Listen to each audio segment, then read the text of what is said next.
नमस्कार दोस्तों, स्वागत है आपका आपके चैनल आज स्टडी ऑफिशियल पर।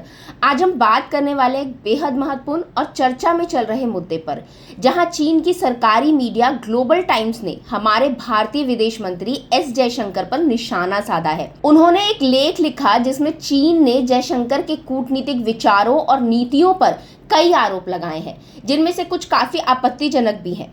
लेकिन सवाल ये है कि आखिर ग्लोबल टाइम्स ने ऐसा क्यों किया और इसके पीछे क्या मकसद हो सकता है। साथ ही हम ये भी जानेंगे दोस्तों कि कैसे भारतीय विदेश मंत्री एस जयशंकर चीन की पोल खोलते आए हैं और क्यों चीन को ये बात चुभ रही है। सबसे पहले हम बात करते हैं एस जयशंकर और चीन की।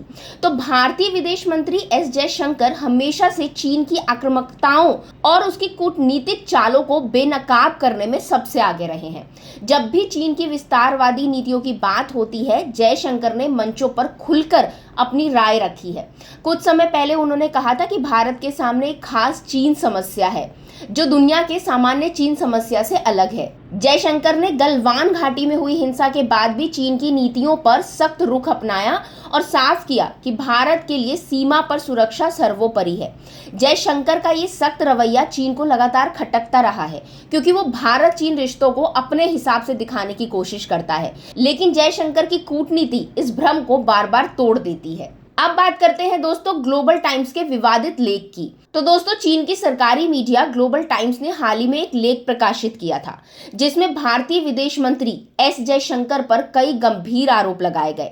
लेख में कहा गया कि जयशंकर चीन के साथ रिश्तों में सुधार से डरते हैं और उनकी नीतियों में नैतिकता की कमी है। ग्लोबल टाइम्स ने यह भी आरोप लगाया कि जयशंकर में ना तो नेहरू की कूटनीति की नैतिकता है और ना ही इंदिरा गांधी की कूटनीति का सदाचार।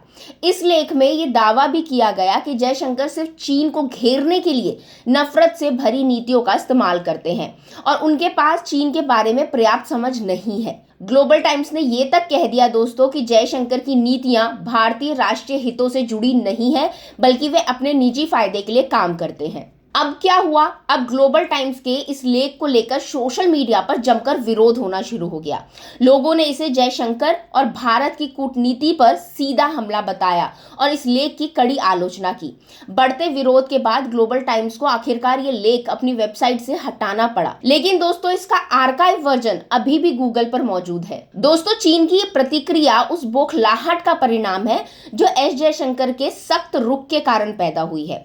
दरअसल चीन लगातार दिखाने की कोशिश कर रहा है कि भारत और चीन के रिश्ते सामान्य हो रहे हैं, लेकिन जयशंकर हर मंच पर चीन की असलियत उजागर कर रहे हैं, खासकर लद्दाख और सीमा विवाद के मुद्दों पर। उन्होंने चीन के निवेश की भी जांच की मांग की थी, क्योंकि चीन की कंपनियों द्वारा तकनीक का गलत इस्तेमाल सुरक्षा के लिहाज से खतरा हो सकता है। जयशंकर जी ने साफ कर दिया था दोस्तों कि भारत चीन की टेलीकॉम तकनीक पर बैन लगाने की जरूरत को समझता है। यही वजह है कि चीन और उसकी मीडिया एस जयशंकर पर ऐसे आरोप लगा रही है ताकि उनकी छवि धूमिल की जा सके। अब बात करते हैं जयशंकर की नीतियों की मजबूती के बारे में।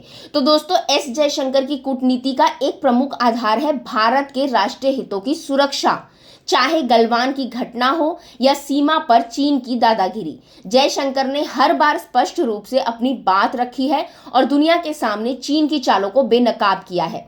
उनका कहना है कि चीन की समस्या सिर्फ भारत के लिए नहीं है, बल्कि ये एक वैश्विक समस्या बन चुकी है।